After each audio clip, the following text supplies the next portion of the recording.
తెలుగు రాష్ట్రాల్లో సంచలనం సృష్టించిన కళ్యాణదుర్గం ఈ స్టాంప్ స్కామ్ ఒక్క ఎర్రప్పతోనే సాధ్యమైందా? మీ సేవ నడిపే ఒక సాధారణ వ్యక్తి అసలైన సూత్రధారా, లేక దీని వెనుక ఇంకెవరైనా ఉన్నారా? వైసీపీ టీడీపీ నేతల విమర్శలు ఆరోపణలకు తగినట్టే ఈ స్కామ్ వెనుక రాజకీయ కుట్ర ఏమైనా దాగుందా?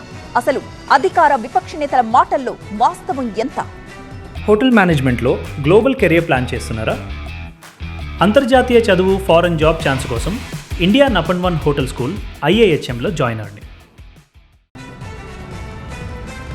సింపుల్ ఫోటోషాప్ టెక్నిక్ తో అందర్నీ పిచ్చోళ్ళం చేశాడు. సదా మీ సేవలో అంటూ శాంతం దోచేసుకున్నాడు.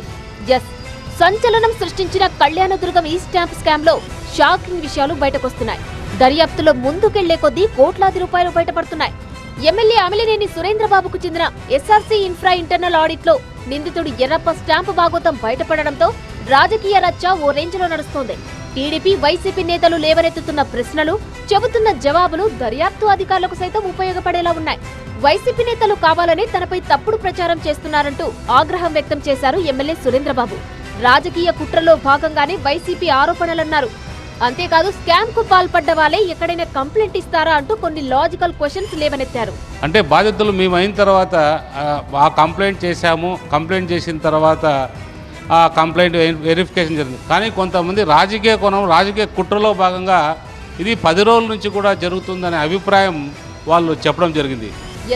2 రోజుల ముందే స్కామ్ కహాని బయటకొస్తే 10 రోజుల ముందు నుంచే వైసీపీ నేతలు ఎలా మాట్లాడుతున్నారంటూ ప్రశ్నించిన ఎమ్మెల్యే సురేంద్రబాబు ఆ పార్టీ నేతలపై అనుమానాలు వ్యక్తం చేశారు. కుట్రలో మీ వాళ్ళు కూడా ఏమైనా భాగస్వాములుగా ఉన్నారా? ఉంటే ఎందుకు ఉండే ఉంటారు, ఖచ్చితంగా ఉన్నారు. కాబట్టి మీరు ఏదైతే మీరు రిపోర్ట్ తెచ్చారో ఆ రిపోర్ట్ బహిర్గతం చేయకపోవడం కూడా ఆలోచించాల్సిన విషయం. ఈ స్టాంప్ పేపర్ పోయిందంటే దీని కోణం ఎక్కడో ఉంది. ఖచ్చితంగా దీనికి వెనక ఎవరో కుట్ర పన్నుతున్నారు. అది పోవడానికి అవకాశం లేదు. అది ఉంటే మా దగ్గరే ఉండాలి, లేకపోతే బ్యాంకర్ దగ్గర ఉండాలి, లేదా మేము ఇచ్చిన చోట ఉండాలి.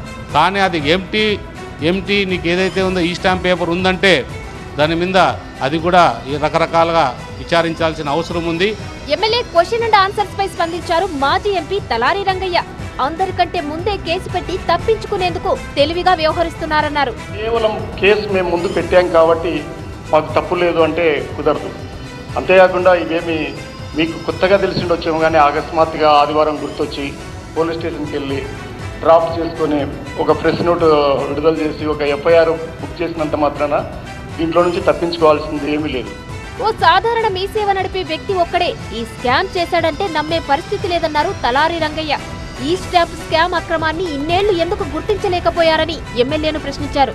సిట్ కాదు, CBI దర్యాప్తు జరిపించాలని డిమాండ్ చేశారు. స్కాన్ చేస్తే కొన్నామా లేదా అని తెలుస్తుంది.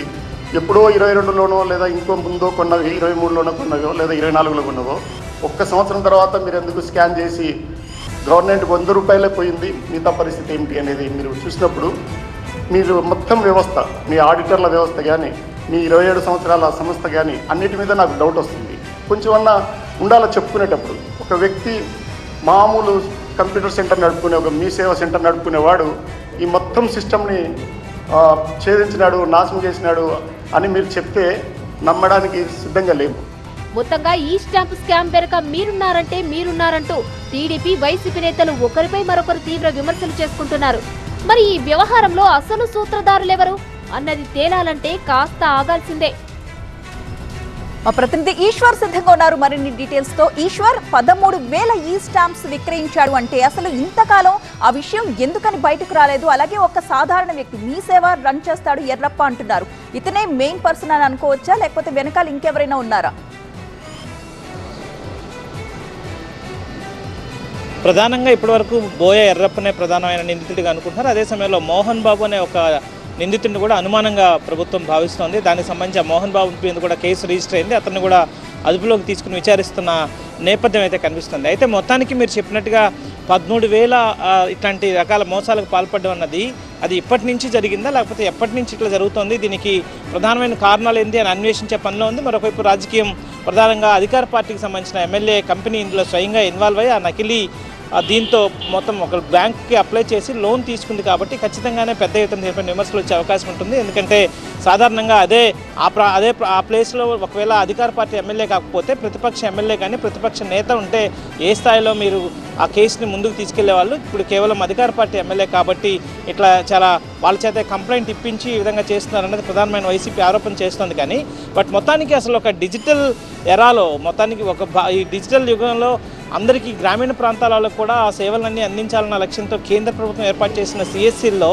జరుగుతున్న భోగాత్తును చూసి మొత్తం ఒక్కసారిగా అందరినీ షాక్కు గురి చేసింది. ఇది కేవలం కళ్యాణదుర్గంకు మాత్రమే పరిమితమైన వ్యవహారం కాదు, ఇది మొత్తం ఆంధ్రప్రదేశ్తో పాటు భారతదేశం మొత్తం కూడా విస్తరించే అవకాశం ఉంది. ఎందుకంటే ఇట్లాంటి ప్రాక్టీస్లు కేవలం ఇక్కడే తయారీ ఉండవు, ఇక్కడే వీళ్ళే కనుక్కొని ఉండరు. కానీ ఇది పెద్ద ఎత్తున అన్ని ప్రాంతాల్లో అన్ని ప్లేసులకి అన్ని ప్రాంతాలకి విస్తరించి ఉండొచ్చన్న భావం కూడా అందరిలో కలుగుతుంది. ఆ నకిలీ సర్టిఫికేట్లని క్రియేట్ చేసి వాటి ద్వారా నకిలీ దస్తావేజులు క్రియేట్ చేయడం కావచ్చు, లేకపోతే వాటి ద్వారా పూర్తి స్థాయిలో కోట్ల రూపాయల నగదుని బ్యాంకుల నుంచి రుణాలుగా తీసుకోవడం కావచ్చు, లేకపోతే టైటిల్ డీడ్కి సంబంధించిన వ్యవహారం కూడా దీంతో ముడిపడి ఉంది. కాబట్టి చాలా పెద్ద వ్యవహారంగా దీన్ని చూడాల్సి ఉంది. కేవలం రాజకీయ ఆరోపణలు దాటుకుని ఇట్లాంటి స్కామ్ల్లో ప్రస్తుతం అయితే స్వయంగా ఎమ్మెల్యేనే కేసు పెట్టాడు.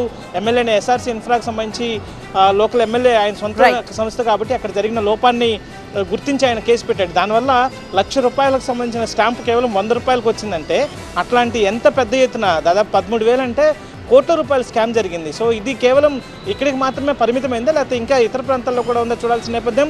ఈ వ్యవహారంలో కూడా ఒకవేళ అక్కడ ఎమ్మెల్యే దాన్ని వినియోగించి ఏ స్థాయిలో బ్యాంకుల్లో రుణాలు తీసుకున్నారు, లేకపోతే ఎట్లాంటి ప్రాంతాలకి ఎట్లాంటి షూరిటీలకి డాక్యుమెంట్స్ని ప్రొవైడ్ చేశారు అన్నది చూడాల్సింది. అదే సమయంలో సెక్యూరిటీ మెజర్స్ కూడా ఫోర్జరీ డాక్యుమెంట్స్కి సంబంధించి కావచ్చు, దీనికి సంబంధించి ఏదైతే ఈ ఏజెన్సీ తీసుకుందో Stock Holding Corporation of India ద్వారా ఈ పత్రాలు రిలీజ్ అవుతున్నాయి. సో వాళ్ళు కూడా వాటికి సంబంధించిన సెక్యూరిటీకి సంబంధించిన ఇష్యూస్ని కూడా స్ట్రెంగ్తన్ చేయాల్సిన అవసరం ఉంది. దీని ద్వారా అనేక అనుమానాలు వస్తున్న నేపథ్యంలో వాటన్నిటిని తొలగించాల్సిన నేపథ్యం అయితే ప్రస్తుతం కనిపిస్తోంది. Right, thank you Eshwar.